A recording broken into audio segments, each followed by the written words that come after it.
E o governo de Israel de hoje não é o Israel do povo da Bíblia. Muitos cristãos, sobretudo nos meios mais conservadores, apoiam Israel com base numa escatologia A muito... vida dos judeus da Europa era horrível ao longo da maior parte da história. Historicamente, tem um pé atrás com a fé cristã. Por quê? Por quê? Porque eles têm um histórico dentro do ambiente europeu, né, que faz parte da cristandade, que é uma cristandade que, vamos dizer, com o tempo vai se afastando da sua tradição primeira. Por que motivo os evangélicos do Brasil apoiam Israel? Se historicamente os cristãos foram desassociados dos judeus. Por quê? Porque os judeus acreditam que Jesus foi um profeta. Para nós cristãos, nós acreditamos que Jesus é Deus, que veio aqui morrer por nós. É o verdadeiro Messias. E aí tem o vídeo do padre Fábio Marinho, em que ele aborda isso. Ele critica os evangélicos, que na visão do padre Fábio Marinho são tradicionalistas, fundamentalistas, digamos assim, que apoiam Israel em detrimento do pessoal de Gaza, como se isso fosse algo muito sem sentido. Eu vou deixar o vídeo com vocês, e depois eu vou abordar algumas questões que envolvem os evangélicos, o judaísmo e também o cristianismo como todo, o catolicismo, né? Que historicamente esse tema, como vocês sabem, é um tema muito sensível. Mas olha o vídeo do padre Fábio Marinho.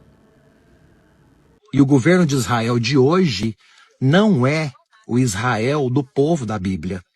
Muitos cristãos, sobretudo nos meios mais conservadores, apoiam Israel com base numa escatologia muito rasa, pobre e anacrônica, como se a fundação do Estado moderno de Israel fosse um cumprimento direto das promessas que Deus fez a Abraão, Isaque e Jacó no Antigo Testamento. Esquecem que Jesus, que eles professam, choraria em Gaza, choraria no Irã, não com bombas, mas por compaixão. Israel, como qualquer nação moderna, é uma construção política e histórica. Não é uma teocracia e nem é um novo Israel bíblico, como muitos tentam nos colocar goela abaixo. Apoiar essas políticas apenas porque é o povo da promessa é trair o próprio evangelho de Jesus Cristo, que não fez distinção entre judeus e gentios, mas inaugurou uma nova humanidade que foi reconciliada do alto da cruz. Isso é o que o evangelho ensina. Pessoal, antes de continuar com o vídeo, evidentemente, esse é um assunto muito sensível, né? Porque para muitos judeus, ou para muitas pessoas, né, o catolicismo ou o cristianismo, historicamente, é visto até, de certa forma, antissemita, né? Tem pessoas que dizem que o Santo Agostinho tinha uma posição antissemita, o próprio Lutero tinha uma posição antissemita contra os judeus. Tem a questão, vocês sabem, né, do Holocausto e tal, do cara do bigodinho, que eu não vou nem falar o nome para não derrubarem o vídeo. Então, historicamente, os judeus, a Europa e o próprio cristianismo é algo muito complexo. Porque, por exemplo, se você assistir às aulas do Padre Paulo, às pregações do Padre Paulo, quando ele menciona essa questão dos judeus, ele vai dizer que os judeus estão, teoricamente equivocados em relação a Jesus Cristo, ao que é Deus. E aí outro ponto também, né, eu vou deixar um vídeo aqui falando de uma moça, né, que mora em Israel, falando um pouco sobre o que é a visão do cristianismo para eles, mas historicamente, né, Israel, né, atualmente apoia a questão do aborto. Isso é um tema muito caro para os cristãos. Já no Oriente Médio, em Gaza ali, tem a questão da perseguição das mulheres. Já no Brasil, evangélicos, por exemplo, como são chamados bandidos de Deus, às vezes eles estendem algumas bandeiras de Israel, né, remetendo a Israel, ao Antigo Testamento e tal. Então, perceba que é uma mistura muito grande de muitas coisas. Mas olha o vídeo da moça, depois eu volto para finalizar esse vídeo. Historicamente, tem um pé atrás com a fé cristã. Por quê? Por quê? Porque eles têm um histórico dentro do ambiente europeu, né, que faz parte da cristandade, que é uma cristandade que, vamos dizer, com o tempo vai se afastando da sua tradição primeira e desenvolveu essa atitude antissemita desde dos escritos dos pais da igreja, né? Isso aparece em terceiro século, quarto século, até o próprio Agostinho chegou a ser, né? Então você tem isso na tradição católica muito forte. Lutero disse bobagens terríveis contra os judeus, totalmente fora da realidade.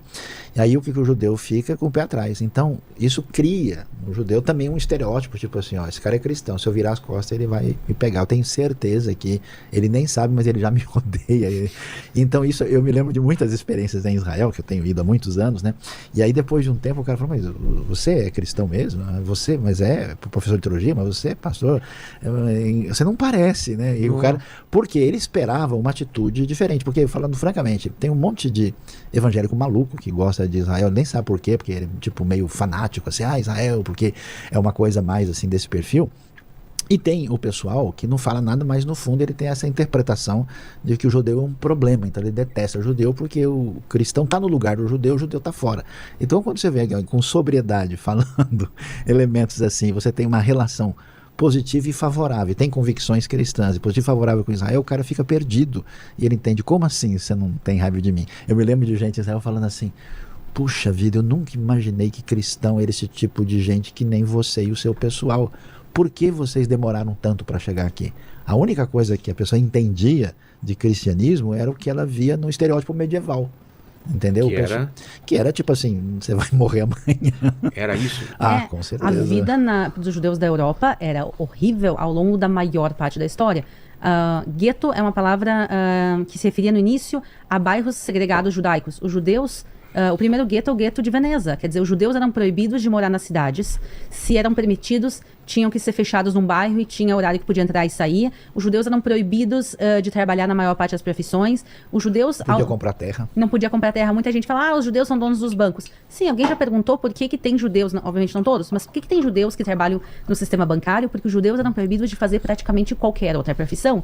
Os judeus não podiam ser parte do exército, os judeus não podiam ser donos de terra, os judeus não podiam ser parte do governo, os judeus seguidamente não eram aceitos em instituições de ensino superior, não podiam estudar. Então os judeus eram proibidos de fazer praticamente outra coisa, e ele dizia, olha, usura tu pode fazer, trabalhar em bancos tu pode. E daí acabou que parte da população judaica foi trabalhar em bancos por falta de opção. Então, essa questão que os judeus foram perseguidos e excluídos, isso acabou também gerando uma bola de neve. Os judeus eram excluídos, e por isso, os judeus eram perseguidos e por isso se fechavam. Porque os judeus são fechados, os não-judeus não conheciam os judeus e olhavam eles como estranhos e perseguiam mais ainda. Então os judeus acabaram se fechando por causa das perseguições, e porque eles eram fechados, perseguiam mais. E assim foi uma bola de neve. E por isso, até os dias de hoje, muita gente fala, mas eu quero visitar uma sinagoga no Brasil. Por que eu não posso entrar numa sinagoga? Porque a comunidade judaica tem medo. Não sabe quem é a pessoa, né? Não sabe quem é a pessoa. Então, o que acontece hoje em dia, obviamente, o Brasil é considerado um país relativamente com pouco mas não é tão ruim como na Europa. Eu posso depois dar exemplos do que eu passei na Europa como judia. Mas, quer dizer, o Brasil é relativamente tranquilo. Mas são séculos e séculos... Sim, séculos e séculos de perseguição. A comunidade acabou se fechando. E para ela se reabrir é uma coisa difícil. Eu tô vendo isso acontecendo, principalmente com o movimento evangélico no Brasil. Tá se aproximando da comunidade judaica. A comunidade judaica devagarinho tá se abrindo. Tem eventos hoje em dia ecumênicos. Eu conheço pastores que às vezes vão em sinagogas e vice-versa. Então eu tenho visto um pouquinho de abertura, mas são séculos de perseguição. Eu morei, por exemplo, em Londres. Eu morava em Golders Green, que é um bairro judaico. Tem uma linha de trem que se chama The Northern Line, a linha preta. Ela começa no extremo norte de Londres e ela vai descendo. Tem uma zona da minha parada para cima que são vários bairros judaicos. Então tu pegava o trem de manhã, quando eu pegava o trem pro trabalho, todo mundo pegava livros em hebraico, ia orando, tava com tzitzit, com os fiozinhos para fora, tava com kippah, tava nos bairros da comunidade. Passava Golders Green, tu via silenciosamente todo mundo tirando o kippah, colocando o chapéu por cima, enfiando os fiozinhos pra dentro, fechando o livro. Não porque alguém dizia, galera, chegou a hora. Porque todo mundo que mora lá tá acostumado. Eu cresci em Porto Alegre, e Porto Alegre tem neonazista? Tem. Eu cresci com a minha família me dizendo, a comunidade dizendo, não sai na rua com símbolo judaico, não sai com camiseta em hebraico. A chance de acontecer alguma coisa é pequena? Mas pode acontecer. Quer dizer, eu lembro em 2005 que 2 guris da comunidade foram esfaqueados por neonazistas, porque era Yom Ha'atzmaut, era o dia da independência de Israel. Eles foram na Cidade Baixa, que é um bairro que é um bairro de bares, e eles foram sair pra beber, pra celebrar. E eles decidiram que o dia da independência eles não queriam tirar kippah. E os 2 foram esfaqueados. A propósito, agora, poucas semanas depois, há poucas semanas atrás, finalmente, os neonazistas foram condenados. Isso demorou desde 2005 até agora a condenação. Então, a chance de acontecer é pequena? Mas pode acontecer. Então, a gente cresce sabendo isso, e a Europa é extremamente intensa. Tem países que não são piores. Hoje em dia, a comunidade judaica da França tá indo embora. Simplesmente as pessoas estão pegando as coisas na França e estão fugindo da França, porque eles não aguentam mais o antissemitismo. Especialmente no sul, Marselha, Toulouse. Que e tal. tipo de Teve preconceito? uma pessoa E aí, pessoal, eu já trouxe um vídeo aqui anteriormente em que eu falava que os judeus, né? Por que Jesus era judeus e nós somos cristãos, né? Já trouxe um vídeo sobre isso, né? Que para nós Jesus não é simplesmente o profeta. É um profeta, uma pessoa, mais um profeta, não, mas é Jesus que veio aqui morrer por nós. Os judeus não acreditam nisso. Se você colocar no Google, né, judeus e Padre Paulo Ricardo, você vai ver que tem outros padres também, dependendo, né, do assunto, que é um assunto muito sensível, às vezes as pessoas não falam tanto. Você vai ver que a cegueira voluntária dos judeus, né, um dos artigos que tem. A visão judaica sobre a Bíblia é um escândalo da cruz. É o escândalo da cruz, ou seja, a ênfase tá nessa questão e não na questão de que realmente Jesus é Deus. E ele tem essa aula, que é uma aula fechada, inclusive, né, sobre esse assunto. E aí tem, assim, tem a descrição. Nesta aula, Padre Paulo responde a pergunta relacionadas à visão judaica da Bíblia, a negação por parte dos saduceus da existência de anjos e a atitude de trapaça dos judeus em traduções do Antigo Testamento.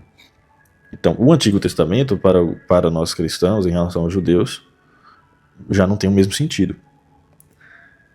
Holocausto, tudo começou com o assassinato do primeiro de Jesus, né? Esse é um dos artigos. Tudo começou com o assassinato do primeiro inocente. Então, pessoal, esse é o vídeo de hoje, né?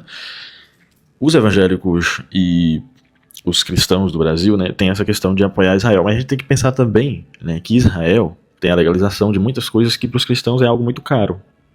Principalmente em relação ao aborto, principalmente em relação às drogas, por exemplo, enfim. Coisas que para os cristãos não fazem muito sentido.